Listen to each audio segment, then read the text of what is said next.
Madame, mademoiselle, monsieur, bonjour et bienvenue dans cette rencontre. Rencontre aujourd'hui avec le frère Didier Cronenbergs, dominicain. Frère Didier, bonjour. Bonjour Jean-Jacques. Alors, vous venez d'être nommé directeur général des médias catholiques belges francophones depuis le 1er septembre, donc c'est assez récent. Comment est-ce que vous entrevoyez votre mission ? Sans trop de prétention, bien entendu, je vais essayer de coordonner la mission des médias catholiques, et il y a déjà toute une équipe qui fonctionne. Mais peut-être ce qui m'est demandé de faire avec mes modestes moyens, c'est peut-être donner quelques orientations à l'avenir pour les médias catholiques, essayer plus encore de développer ce qui est fait, et puis affronter les défis du tournant numérique, puisque on sait que le papier traverse une grande crise pour le moment. Ça ne veut pas dire, loin de là, qu'il est mort et en train de mourir, mais effectivement, il faut se repositionner à l'heure du multimédia, du numérique, et donc il y aura des enjeux qu'on va devoir progressivement affronter. C'est pour ça qu'on a déjà développé le site Catobel, que vous pouvez apprécier, qui fera une grande place au multimédia, à la vidéo, à l'audio, et donc c'est repositionner les médias catholiques face à ce défi du multimédia, et puis aussi rencontrer l'enjeu éditorial, comment toucher un large public de chercheurs de sens, puisque je pense qu'il y a énormément de personnes qui attendent une parole, encore une fois sans prétention, un petit peu autre par rapport au regard un peu pessimiste, un peu sombre qu'on peut donner sur l'actualité, sur les événements et sur la vie. Ce n'est pas du tout se voiler la face, mais c'est peut-être voir les événements avec un regard autre, différent, non pas meilleur, mais un regard particulier du chrétien, essayer de discerner dans les événements, dans la vie, je pense, des lieux de bonnes nouvelles, des lieux d'espérance. Ce n'est pas du tout irénique, mais je pense passer à une herméneutique, non pas de peur, de suspicion, mais une lecture du monde avec peut-être un peu plus de confiance, et peut-être ce que nous pouvons tenter modestement, humblement de développer. Est-ce que ça veut dire alors que dans le nouveau site Catobel, mais aussi dans les autres supports, on va élargir le champ, je dirais, du public potentiel, que ce soit internautes, lecteurs, auditeurs ou téléspectateurs, vers des gens qui ne partagent pas nécessairement notre foi? Ce n'est pas les catholiques qui s'adressent aux catholiques. Oui, mais ça, c'est ma conviction profonde. Le danger, c'est, comme vous dites, les catholiques qui parlent aux catholiques, les cathos parlent aux cathos.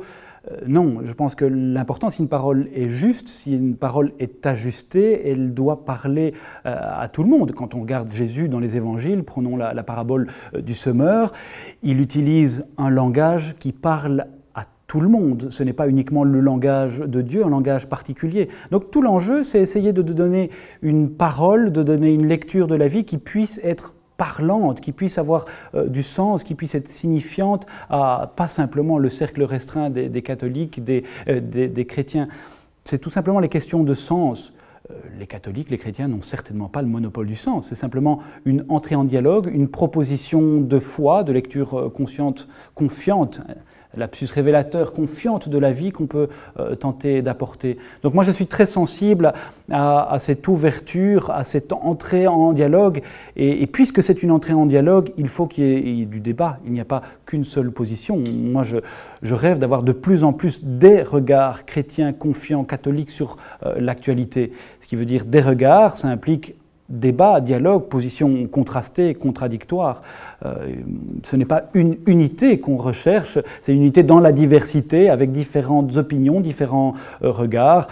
Et donc moi j'espère pouvoir développer cette idée-là, oui. Est-ce qu'une des missions des médias d'église, des médias catholiques, avec les différents supports, c'est de transmettre la foi?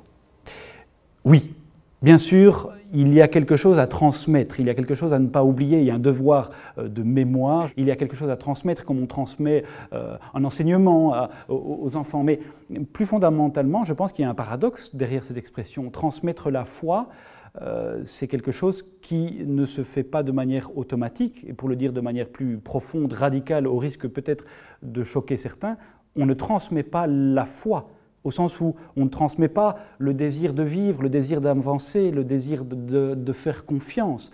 Si on transmet la vie, comme des parents peuvent transmettre la vie, on ne transmet pas le désir de vivre. Or, la foi, c'est avant tout une confiance, une lecture un peu autre de la vie, qui n'est pas forcément meilleure que celle des autres, mais avec un langage, une grammaire, une lecture particulière. Et donc, transmettre la foi, au sens de transmettre la confiance, ça ne se transmet pas. C'est très déculpabilisant pour certaines personnes, parce que combien de personnes, parents, grands-parents, disent « mais on n'arrive plus à transmettre la foi, on n'arrive plus à transmettre quelque chose à nos enfants, ce désir, cette conviction que nous avons ». Il y a de l'intransmissible, et comme Jésus dit, c'est ta foi qui t'a sauvé, ce n'est pas moi qui te sauve. Il y a toujours quelque chose au fond de soi à cultiver, à faire naître, à faire germer, et ça c'est radicalement intransmissible. Maintenant, il y a du transmissible, il y a cette partie contenue de la foi qu'on peut partager, qu'on peut approfondir, et ça c'est une dimension tout à fait essentielle des médias catholiques. C'est, je pense, que nous avons à redécouvrir ce en quoi nous croyons, redécouvrir pas simplement les mots de la foi, mais cette culture que nous avons, je trouve, trop derrière nous et que nous ne désirons plus suffisamment comprendre et approfondir. On va souvent chercher ailleurs, et ce n'est pas grave, par dépit, mais c'est aussi par incompréhension de notre tradition dans toute sa richesse, dans toute sa beauté, je pense.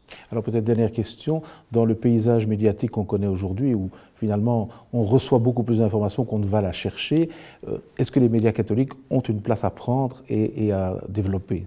Oui, je pense qu'il y a un travail d'humilité à faire. On est dans un monde saturé d'informations, avec un public qui est peut-être aussi lassé des informations, qui n'attend que de l'événementiel, mais je pense qu'il faut redécouvrir l'audace de l'humilité, c'est-à-dire découvrir dans la simplicité de certains événements la beauté de l'Évangile, et donc pas saturer d'informations. Bien sûr, il faut être confronté au réel, à la vie, à l'actualité, mais aussi pas simplement l'actualité, mais des questions de sens, des questions de foi, et je pense que les gens sont profondément en demande et en recherche de ce genre de thématiques. Donc oui, il y a beaucoup d'informations, il y a beaucoup d'actualités dans nos médias, mais je pense que le public que nous essayons de rencontrer bien, est en attente aussi de questions plus transversales, de questions plus larges, de questions de sens, de questions de foi, tout simplement, et c'est ce que, humblement, nous allons essayer avec les nouveaux multimédias, les nouveaux médias,